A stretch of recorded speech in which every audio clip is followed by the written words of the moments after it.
Shalom folks, I'm Yotam. I'm an intern clinician at Jewish Family Service Utah, and I wanted to reach out to you today with the first of a series of videos that I'm going to be releasing about raising emotionally intelligent children, even in this era of the chaos that the COVID-19 pandemic has wreaked on our habits, our day-to-day routines, and the rest of our lives. But before we get too much into parenting, I think it's appropriate to take a moment for ourselves.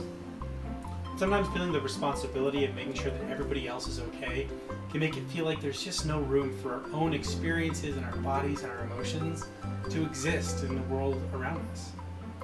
So maybe we can just take a moment right now and just take a few deep breaths and realize that we're also experiencing this along with everybody else, and that that's okay. Well, thank you for taking a moment out with me to do that. Let's start with problem solving. Problem solving is an amazing tool. It's an ability our brain has that allows us to see the future and connect it with our past.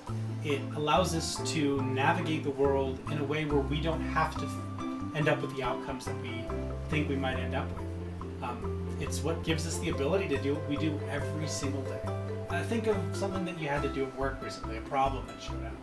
Or maybe you were trying to cook and a recipe called for an ingredient you didn't have and you had to come up with an alternative. Or maybe a faucet in your house broke and you needed to come up with a way to get it to work. Problem solving helped you with all of these problems, and it's what allows us to continue to do what we do every day.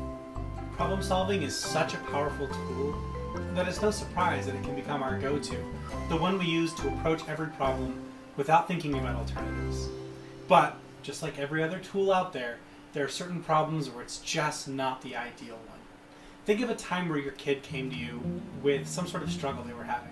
Maybe it had to do with homework or a friend at school or some other situation that they were trying to navigate and felt really stuck with.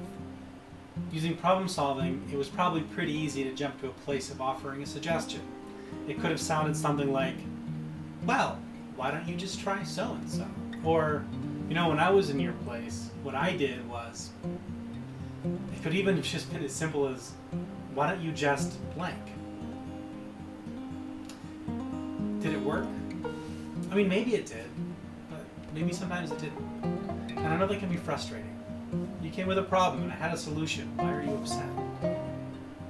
But maybe that brings us to the next point. Let's talk about opportunities to connect. Opportunities to connect as a way to approach problems is very different from problem solving.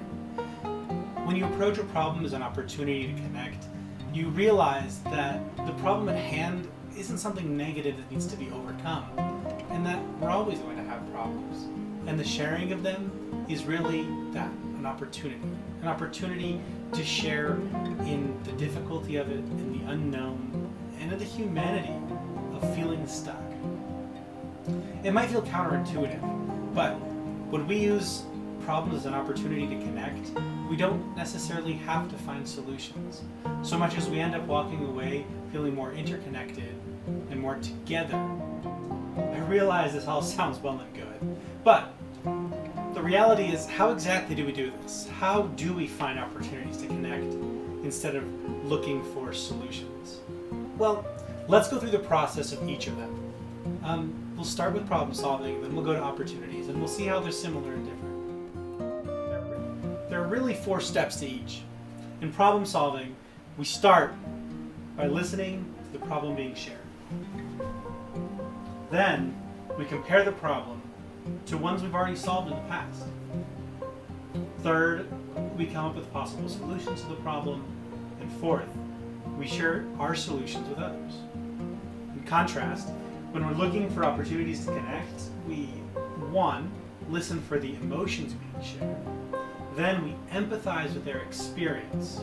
We validate the difficulty of the problem, and then we connect and offer support. Now, I'm not saying problem solving doesn't have its place. Of course it does. It's not your go-to for no good reason.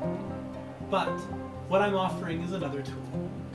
A tool, a way to approach problems that allows us to connect with our kids. It tells them that their experience, their difficulty, their emotions are valuable and meaningful to us, and that it makes sense to hold some space for them. So why don't you give it a try? Find some time this week when your kid brings a problem to you and resist the urge to find a solution and instead see it as an opportunity to connect.